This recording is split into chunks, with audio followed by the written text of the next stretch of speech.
Hello guys, welcome to Deepak Parekh Clips. Thank you for clicking on this video. This is one particular clip from the main episode, the link to which is in the description. Please click on it to watch the full video.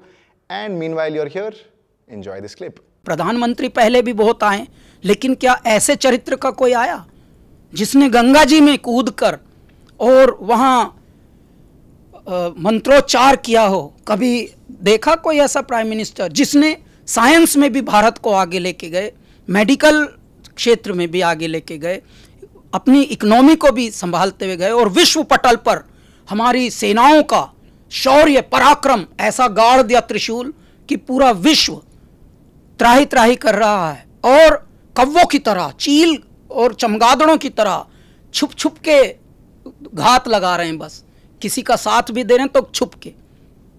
तो ये शक्ति होना आसान नहीं है। पहले तो आपने सबने विटनेस तो किया ही होगा, बड़ों की विचारों से पता भी लगी होगी। पहले भी प्राइम मिनिस्टर आते थे, बस निंदा कर लेते थे वो।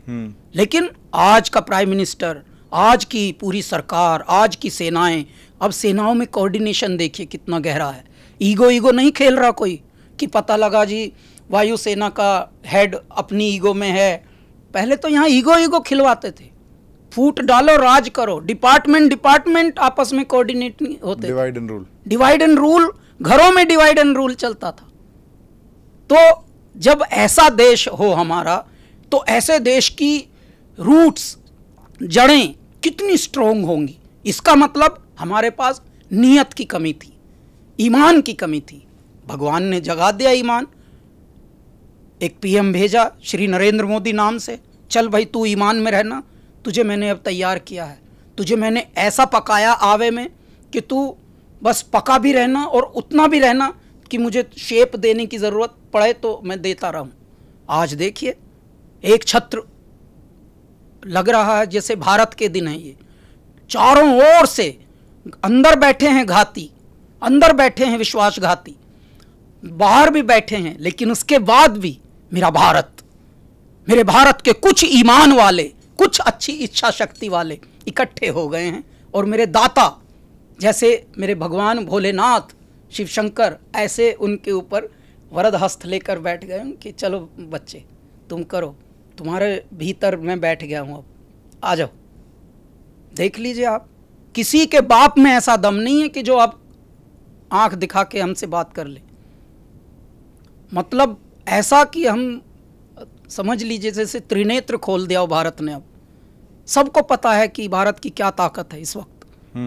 नियति तो जागी है ना, वही मनुष्य थे भारत के, सब नियत से कमजोर थे, इच्छा शक्ति से कमजोर थे, उल्टे पढ़े लिखे थे ज्यादातर। कोई तो कैम्ब्रिज वगैरह से आया था, Harvard, Cambridge, big universities, big campus, Europe, America, big cities, countries. चरित्र के हल्के थे, लेकिन चरित्र के एकदम दो कौड़ी के।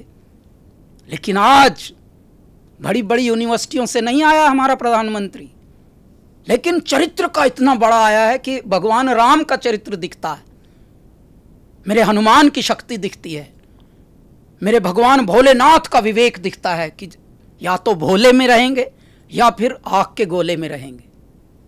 यदि दृष्टि तीसरी खुल जाए तो लग जाए धोनी, लगा दी धोनी। अभी देख लो रिसेंटली ऑपरेशन सिंदूर, नाम ही देखिए आप, सिंदूर। यहीं के पढ़े लिखे अंग्रेजी बाज को, कितनों को नाम से ही एलर्जी है, क्योंकि उनके खुद घरों में सिंदूर नहीं पहना जाता। वो इतने मॉडर्न बन गए हैं, इतने ग्लोबल बन गए हैं, खाते हैं हिंदी का है, हिंदी शब्दों का खाते हैं, हिंदी गानों का खाते हैं, लेकिन कितनों को ये बात ही हंसी की लग रही है। Oh, what is this? It's not a time to war, man. No war. Say no war. भैया एसी में बैठकर ज्ञान देना बड़ा आसान है, लेकिन देश के लिए जज्बा दिखाना और हौसला दिखाना, यहाँ तक कि एटलीस्ट अपने सोशल पर ही लिखना कि ये मेरा देश है, ये मेरे देश की सेना है। खबरदार अगर कमबख्तों अगर आंख उठा के इस तरफ देखा भी तो ये भारत भूमि है, आध्यात्म की धरती है, ये प्रेम की धरती है। लेकिन देवताओं में भी यदि कभी कभी सीमाएं लांघी हैं दैत्यों ने, तो फिर सर्वनाश जो हुआ, विध्वंस जो हुआ, वो दैत्यों का हुआ। देवताओं का कभी विनाश थोड़ी सुना है आपने? युगों युगों से देखो। Hello guys, thank you so much for watching the video. If you liked it, please like, share, subscribe, share it around on your WhatsApp, on your Instagram, Tinder, Bumble, every single where, because we need that traction. But thank you so much for watching the video, and you will come across every new clip every single day. So don't forget to subscribe, and I'll see you guys around. Thank you. Cheers.